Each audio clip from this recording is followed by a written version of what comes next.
Wild cheetahs are living in India. 8 of the big cats arrived Saturday from the southern African nation of Namibia. They are part of a reintroduction program and will live in a large open space. Cheetahs once lived in India but died out about 70 years ago.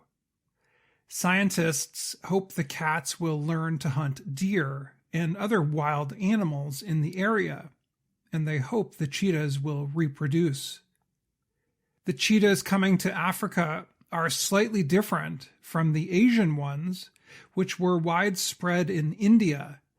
Those died out due to hunting and human population growth. There are very few Asian cheetahs remaining, mostly in Iran. Indian Prime Minister Narendra Modi released the cats into the wild on Saturday. When the cheetah will run again, grasslands will be restored, biodiversity will increase, and ecotourism will get a boost, Modi said. Nature experts hope that as more people learn about the cheetahs in India, they will be interested in working to save the grasslands on which they live. In many countries, the places where cheetahs live are getting smaller and smaller due to human population growth and climate change. Cheetahs once lived throughout Africa, Asia, and the Middle East. But now, however, they live on just 9% of that original land.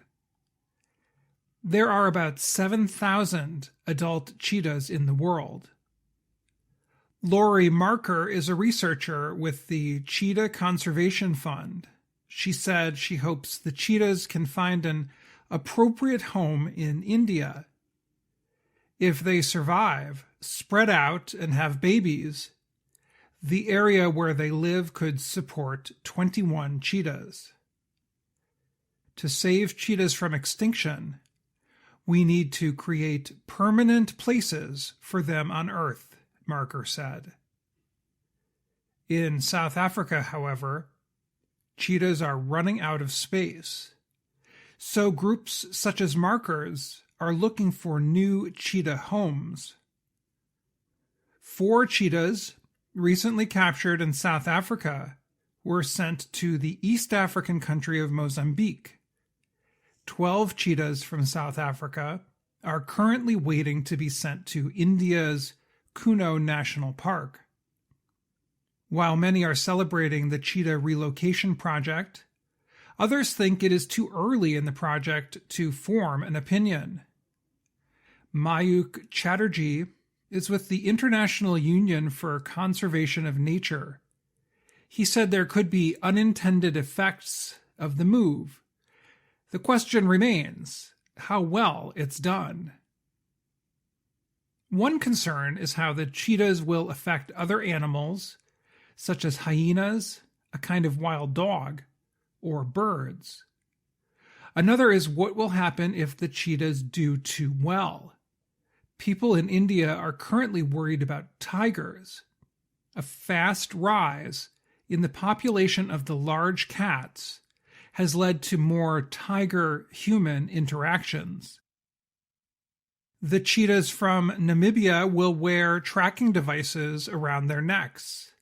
They will start off in a smaller, safe area for 1 month before they are released to a larger area. They will be living in the same area as deer and antelope. Scientists hope the cheetahs will learn how to hunt them.